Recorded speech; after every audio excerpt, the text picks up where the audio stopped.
Maillard Abogados Laborales presenta. Y ya está en la línea nuestro asesor en materia laboral, César Maillard Cárdenas. Él es un experto en todos estos temas y bueno, nos va a platicar sobre lo que representa en este momento una clara necesidad de legitimar los contratos colectivos. César, muchísimas gracias por esta entrevista y nos emociona mucho que nos platiques sobre este tema porque acabamos de ver el tema de Dos Bocas. ¿Qué pasó en Dos Bocas? ¿Qué podemos decir respecto a esta necesidad de legitimar contratos colectivos, César?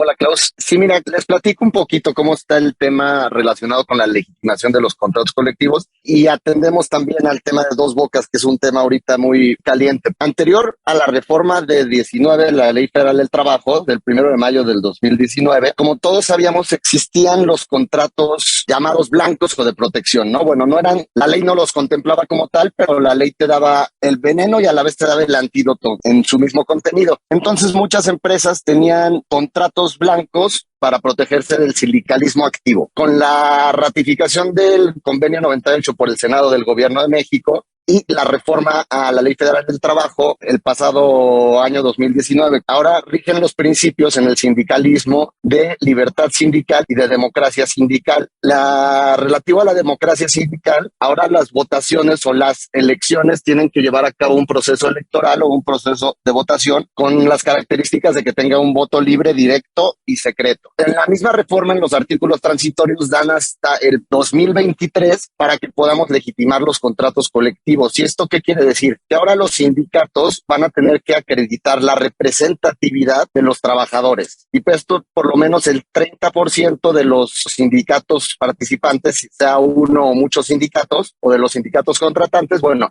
este 30%, el que acredite tener la mayoría de esa representatividad, será el sindicato titular, pudiendo existir uno o más contratos colectivos en una sola empresa. Estamos platicando con César Maillard, el socio director del despacho Maillard Abogados Laborales. César, este ejemplo que ocurrió con Dos Bocas y los que pueden venir mucho más adelante, es un indicio, es una necesidad de que se deben de reanudar los contratos de los sindicatos, César. Sí, es exactamente. Ahora se van a tener que legitimar los contratos colectivos y para legitimar los contratos colectivos es precisamente lo que les platicaba de acreditar la representatividad. Entonces se vuelve una obligación. Es importantísimo que las empresas cuenten con un sindicalismo activo, que lleven a cabo los procesos para legitimar sus contratos colectivos porque son obligatorios y en caso de no hacerlo, bueno, pues el contrato se tendrá por terminado. Esto es exactamente pasó en Dos Bocas. En Dos Bocas han venido habiendo recuentos,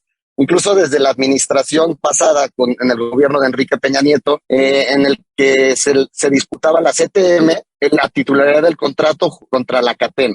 Representante de la CATEM, el secretario general, siendo Pedro Aces. Como bien sabemos, él es el titular de algunos de los contratos colectivos del proyecto del Tren Maya. Y por otro lado, en la CTM estaba don Tereso Medina y Pedro, bueno, pues han venido litigando este tema colectivo ya desde hace más de 4 años. Y bueno, con el escándalo que hubo ayer precisamente del cobro de cuotas sindicales, bueno, recordemos ahora que las cuotas ya no son obligatorias de pago para los trabajadores, ahora tienen que manifestar ellos por escrito que les puedes descontar las cuotas y para esto pues el sindicalismo tiene que acreditarles que realmente les está causando mayores beneficios. Entonces, como pueden ver, son temas muy politizados, son sindicatos nuevos, sindicatos, como bien sabemos todos, son sindicatos del gobierno actual, sindicatos de izquierda. Históricamente los sindicatos siempre han tenido, si bien es cierto, son apartidistas, bueno, pues han estado pegados a partidos políticos, anteriormente al PRI por muchos años, y ahorita estos nuevos sindicatos que están pegados al partido Morena, evidentemente están teniendo disputas de ver quién se queda con la titularidad de los contratos. César, ¿cuál es el impacto? Buenas noches, te saluda Marilena Vega.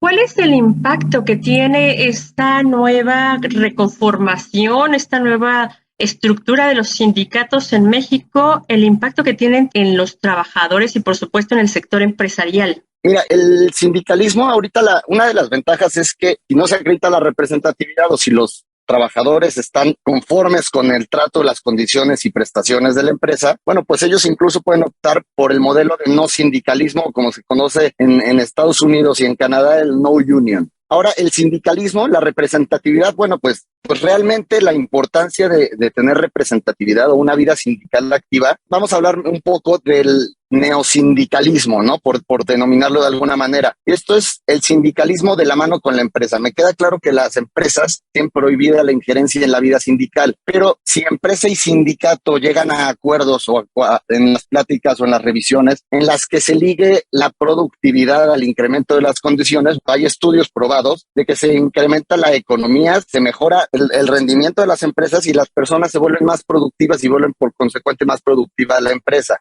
Entonces, es ver por los intereses de los trabajadores, por supuesto, el interés de los sindicatos, pero como les platicaba del neosindicalismo, ahora es también ver por los intereses de la fuente de trabajo. Si no hay fuente de trabajo, pues no hay trabajo. Es una labor dual que tenemos que hacer tanto los representantes de los patrones como los representantes de los trabajadores o sindicatos en este caso. Platicamos con el abogado César Mayar, él es experto, como les decíamos, en temas laborales.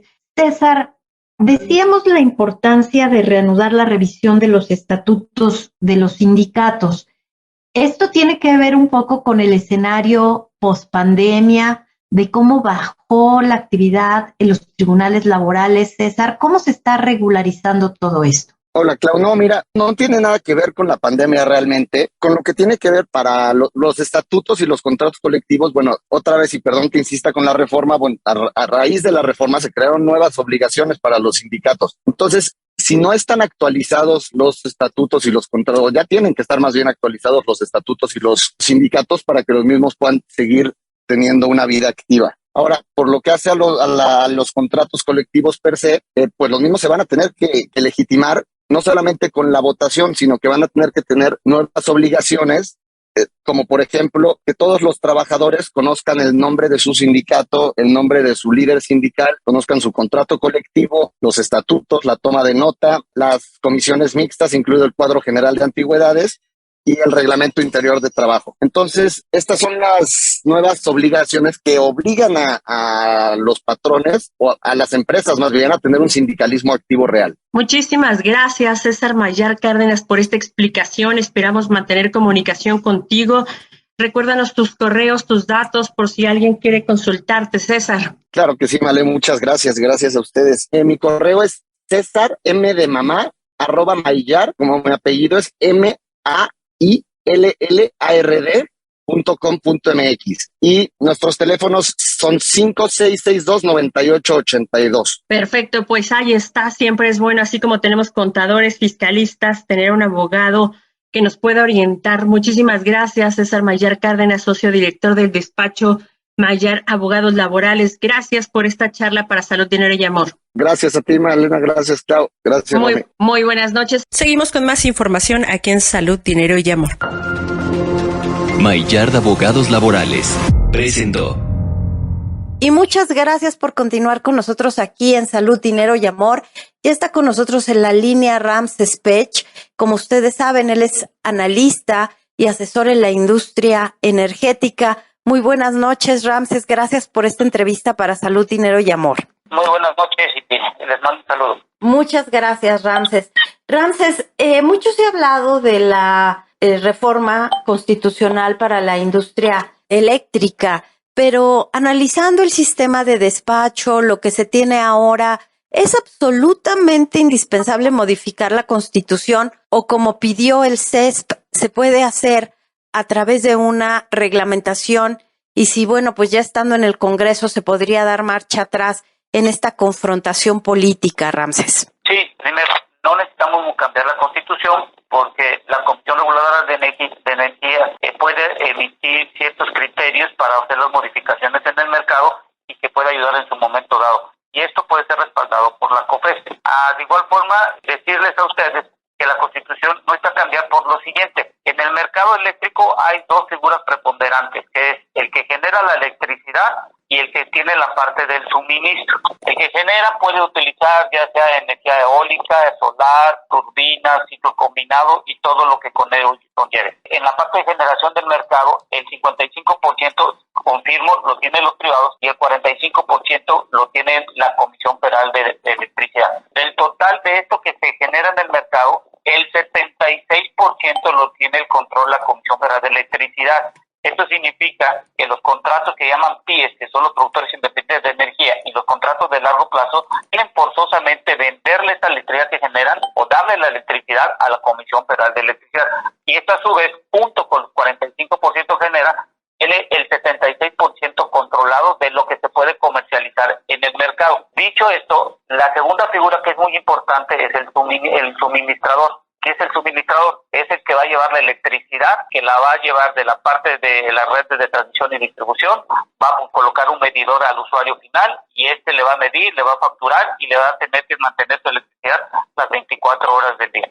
Hoy existe la Comisión Federal de Electricidad como suministrador y varias compañías privadas. Pero resulta ser que cuando analizamos este mercado del suministrador, del total del 76% que comercializa, la Comisión Federal de Electricidad tiene el 79% del total del universo del dinero que se genera por la venta de la electricidad. Y solo los privados tienen el 21%. Entonces, con estos dos datos, que tiene el control del 76% de lo que se genera y tiene el 79% del total del mercado eléctrico, la pregunta es ¿para qué quiere cambiar la Constitución si ya hoy en día la Comisión Federal de Electricidad en el mercado es preponderante? Gracias, Ramsés. Buenas noches. Te saluda Romina Román. Y si ya se permite, si la Comisión Federal de Electricidad tiene el 70 y tantos % del mercado, ¿por qué quieren hacer una reforma de esa magnitud? ¿Cuál sería el trasfondo entonces? Bueno, el trasfondo, el negocio está en los usuarios de alto consumo.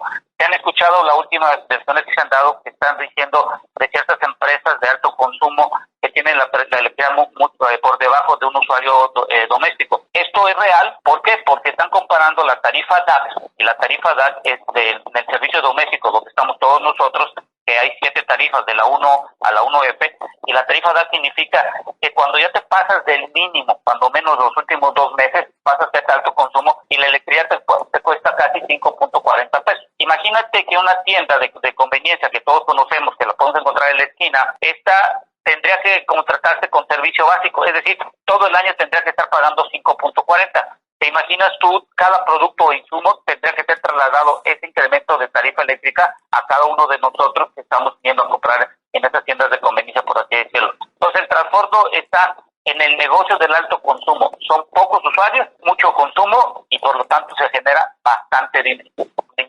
Y esto es lo que la Comisión Federal de Electricidad ya vio como un negocio que se le puede ir de las manos ante el control que tiene hoy en día. Ramsés Pech, muy buenas noches. Te saluda Marilena Vega. Como especialista en el sector energético, ¿cómo visualizas? Hay quien ya dice que la Comisión Federal de Electricidad debe desaparecer, que este convenio, lejos de subirnos a temas internacionales, sería perjudicial para territorio nacional de frente a todos los convenios firmados. ¿Qué opinas al respecto? Bueno, comentarle al público que hoy en día en México casi el 60% de lo que generamos nosotros es con plantas de ciclos combinados que utilizan el gas natural. Y ya sabemos hoy en día el problema que se tiene en cuanto al precio del gas natural. Más o menos el 12% se genera entre eólica y fotovoltaica y el 10% con lo famoso que es de las hidroeléctricas. Hay que dejar algo bien claro. La parte de energías renovables, que son la solar y la eólica, que son las que se utilizan hoy en día en México con una mayor inversión por parte de privados, estos van a tener y han tenido una transformación dentro de poco tiempo en cuanto a los costos que se han tenido de la generación. Está en discusión los certificados de energías limpias. Bueno, esos certificados de energía limpia, yo creo que si las hidroeléctricas de México, que son de la Comisión Federal de Electricidad, pudieran estar siempre y cuando estén ligados a las inversiones que al día están haciendo hoy en día en mejorar la capacidad y la eficiencia. Es decir, dependiendo del dinero que tú tengas de la inversión, bueno, se puede ligar lo del bono CEL. Entonces, hoy en día esta propuesta no es que esté eliminando la parte de las energías renovables, sino que no está conceptualizando la transición energética al tener una gran variedad de tecnologías que puedan producir la electricidad, como puede ser el gas natural, puede ser la biomasa, puede ser la eólica, la solar, o otro tipo de formas de generar que contaminen en una menor cantidad. Y eso creo que es lo que falta en el cómo y para qué dentro de esta propuesta. Y por eso digo yo, no se necesita cambiar la Constitución porque ya la Semarnat cada año emite cuánto es lo máximo que puede emitir de dióxido de carbono, que este año son 434 kilogramos por la generación de electricidad por cada megawatt. Entonces yo creo que cambiar Constitución yo creo que no es conveniente en este momento. Ramsés, de nueva cuenta Claudia Villegas, pero ¿qué pasa con esta intención que tiene la iniciativa de retomar la autoridad de retomar la conducción del sector eléctrico y sobre todo el tema de la simulación en las sociedades de autoabasto. ¿Cómo evitarlo? Bueno, lo que hay que comentar de la generación de autoabasto y los contratos legados que surgieron, los de contratos legados en el 92, porque no teníamos la inversión por parte de CFE y estábamos por firmar un tratado de libre comercio. Y los de autoabasto se iban a colocar empresas manufactureras que necesitaban la generación de la electricidad. Bueno, se crearon estos dos modelos que hoy en día lo que se tiene que hacer es revisar.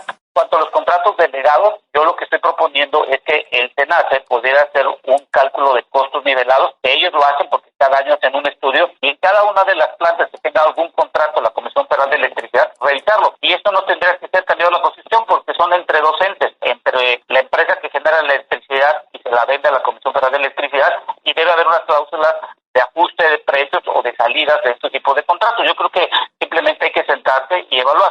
En cuanto a los contratos de autoabasto, estos yo creo que como están con la antigua ley, lo que se puede hacer es adaptarlos, colocarlos y que pague lo que hoy en día está dentro de la ley de la industria eléctrica, en donde pagas por la transmisión y distribución. Y más o menos el costo de esto está entre los 20 y los 30 centavos que están en el diario oficial.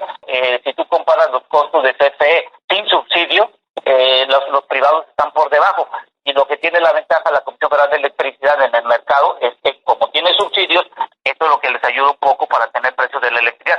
Eso es bueno, pero hoy en día es un gran problema en este 2021 porque le tienen que dar más o menos 80,000 millones de pesos de subsidio que se le dan normalmente, más si se acuerdan los 65,000 millones de pesos en febrero que todavía no sabemos si nos los van a trasladar o lo va a absorber la nación, más o menos otros 50,000 millones por la variación de los precios que se han tenido del gas del mes de junio a diciembre, que han estado un 45% por arriba. Claro. Como siempre, interesantísimas consideraciones, reflexiones y un análisis profundo de lo que significa esta reforma eléctrica y por supuesto que seguiremos platicando contigo porque seguramente este tema va a dar para muchísimo más. Gracias a Ramsés Pech. Él es analista, especialista, consultor y asesor en temas del sector energético. Gracias nuevamente, Ramsés. Gracias, que pasen una buena noche y les mando un saludo a todos. Al contrario, quédese con nosotros aquí en Salud, Dinero y Amor. Sus amigas Claudia Villegas, María Elena Vega y una servidora Romina Román. Vamos a un corte rapidísimo y regresamos. Ellas te apasionan. Salud, Dinero y Amor por 88.9 Noticias.